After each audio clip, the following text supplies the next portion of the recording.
Welcome to the library, everybody. I've got a lesson for you today on the Big 6, which is going to help you with your research project. I'm Mrs. Volpe. I'm the librarian, and I am not like this man in the picture. I'm not old and decrepit with cobwebs growing around me. I'm a very active person, and I'm looking forward to being a part of your project. There is a lot of information in the world. Have you noticed?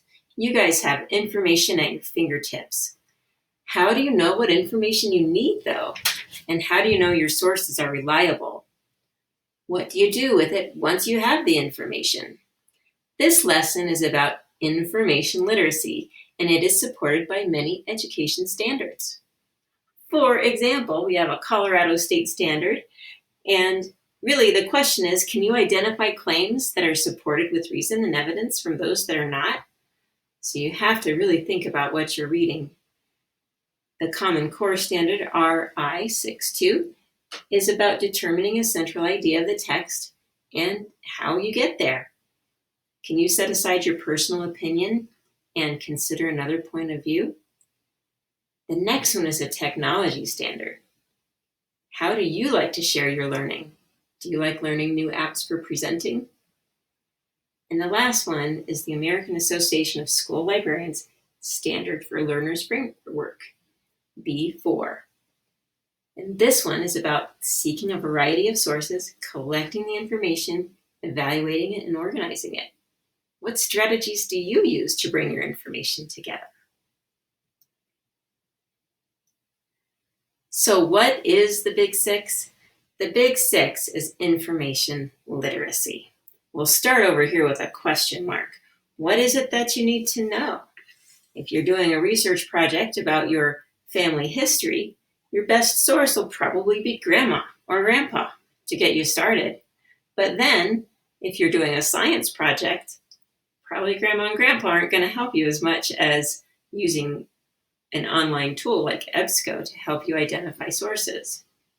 So once you've decided the best sources and you gather them together and you gather that information, remember to look for the gold, nuggets of information that are useful to you, that make sense to you, that are exciting to you. Synthesize and present your new knowledge, and then you're going to evaluate how it went. I hope you all meet success, but we know we can learn so much even from our mistakes. And finally, you might notice we're kind of right back at our question. There are so many questions to ask in this world and so many answers to explore. You're going to take a pre-assessment before we jump into the learning. It is the second link in Blend Space. What do you already know? What do you need to learn for success? Do you believe in your ability to grow and learn? I certainly hope so. The quiz starts over if you get an answer wrong. Summarize the right answers on an index card as you go, and we will go over these answers together. Keep track of how many you got right on the first try. So one more time, welcome to the middle school library. Welcome to a new adventure in exploring and owning your learning. Your teacher and I believe in you. You are curious, competent, and connected to the world around you. I'm here to help you build skills to explore the world of information responsibly, confidently, and efficiently. Let's get going.